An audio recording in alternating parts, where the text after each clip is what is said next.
Halo teman-teman semua. Di sini aku mau sharing dari salah satu buku yang sudah aku baca, yaitu buku dari Bishop Dub Heward Mills yang judulnya ada Kesetiaan dan Ketidaksetiaan. Ini bukunya. Dari buku ini tuh aku belajar bahwa cenderung kita tuh berpikir bahwa ketika kita ingin masuk ke dalam dunia pelayanan, ketika kita ingin melayani Tuhan, kita tuh harus punya yang namanya skill. Kita tuh harus punya yang namanya sebuah kecakapan yang mahir gitu. Hal itu emang nggak salah, karena ketika kita ingin melayani Tuhan, kita tuh butuh yang namanya skill gitu. Tapi di sini tuh kitab suci mengajarkan bahwa ada satu hal penting, satu hal fondasi paling dasar untuk setiap daripada kita tuh harus punya ketika kita ingin melayani Tuhan.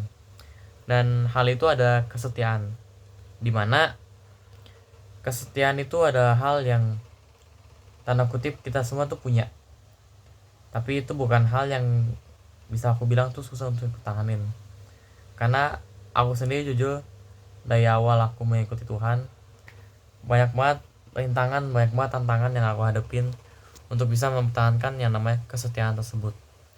Nah, di sini firman Tuhan berkata di 1 Korintus 4 ayat 2, yang akhirnya dituntut dari pelayan-pelayan yang demikian ialah bahwa mereka ternyata dapat dipercayai.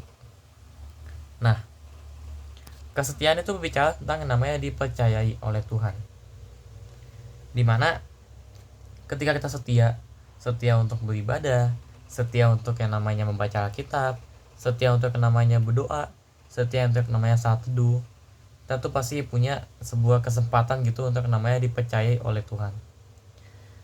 Nah, dipercaya ini tuh merupakan suatu hal yang nggak semua orang tuh punya gitu, suatu hal yang nggak semua orang tuh bisa dapat gitu. Bahkan di sini bisa kita menulis ada banyak pendeta yang luar biasa, mereka tuh firman Tuhannya bagus, tapi sikap mereka tuh nggak ramah. Nah, kenapa sih bisa kayak gitu?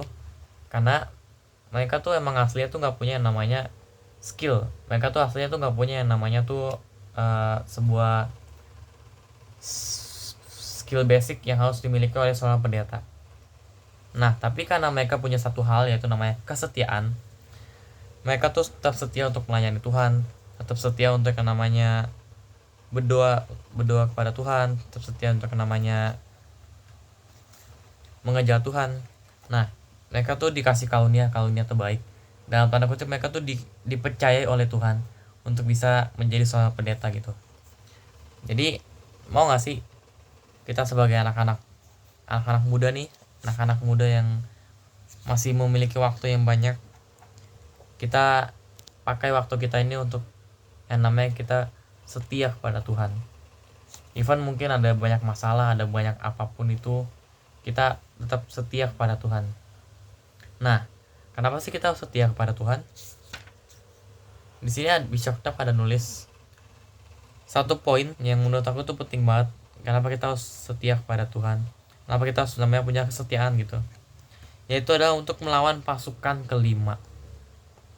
Nah, apaan sih pasukan kelima? Kok ada pasukan kelima? Nah, pasukan kelima itu artinya adalah mereka adalah pasukan-pasukan di mana mereka ada pelayan-pelayan Tuhan yang merasa terhianati, lalu mereka berkhianat dari gereja dan menghancurkan gereja dari dalam. Contoh simpelnya tuh gini, di Bishop Dub dia ada nulis satu kisah yang sebagai analogi apa itu pasukan kelima. Di sini ada sebuah kisah di mana ada seorang jenderal yang memiliki 4 pasukan dan ada sebuah kota yang besar, yang benar-benar besar banget, dia megah, mewah, susah ditaklukin, apalagi ya, rajanya bagus, pertahanannya bagus, serangannya bagus gitu kan. Nah, si jenderal ini tuh pengen yang namanya menaklukkan kota ini gitu. Sedangkan dalam sejarah pun gak ada yang bisa menaklukkan kota ini. Nah, jenderalnya kan cuma punya 4 pasukan ya. 4 pasukan tuh dikit banget. Terus sahabat dan jenderal nanya, gimana caranya kamu bisa menaklukkan kota sebesar ini? Bahkan dalam sejarah pun gak ada yang bisa menaklukkan kota ini. Nah, si jenderal cuma ketawa doang. Lalu dia ngomong, dengan menggunakan pasukan kelima. Nah, otomatis sahabatnya kaget dong. Hah, pasukan kelima? Emang ada pasukan kelima? Kan kamu cuma punya 4 pasukan. Lalu jenderalnya tuh ngomong, bukan. Pasukan kelima tuh, pasukan kelimaku ini terdiri dari kepala mata-mata, kepala agen-agen, agen-agen gitulah. Agen-agen Asia, teman-teman dan pendukung-pendukung dia yang saat ini ada di dalam kota tersebut. Mereka akan membukakan jalan bagiku untuk bisa masuk dalam kota tersebut dan menaklukkan kota tersebut. Nah, artinya pasukan kelima ini tuh ada orang-orang dari dalam yang tanda kutip tuh mereka berkhianat kepada kota ini, lalu mereka membukakan jalan bagi jenderal ini untuk masuk dan menaklukkan kota ini. Nah, contoh simpelnya tuh ada, contoh nyata tuh ada yang paling dekat dengan kita tuh adalah Yudas. Dimana kalian semua pasti tahu kan kisahnya Tuhan Yesus salib tuh gimana. Dimana pada saat itu Yudas mengkhianati Tuhan Yesus, lalu mengkhianati Tuhan Yesus, lalu Tuhan Yesus salib gitu.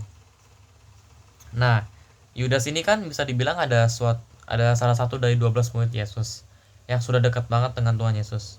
Bahkan Yudas ini tuh udah dipercayai untuk menjadi bendaharanya Tuhan Yesus.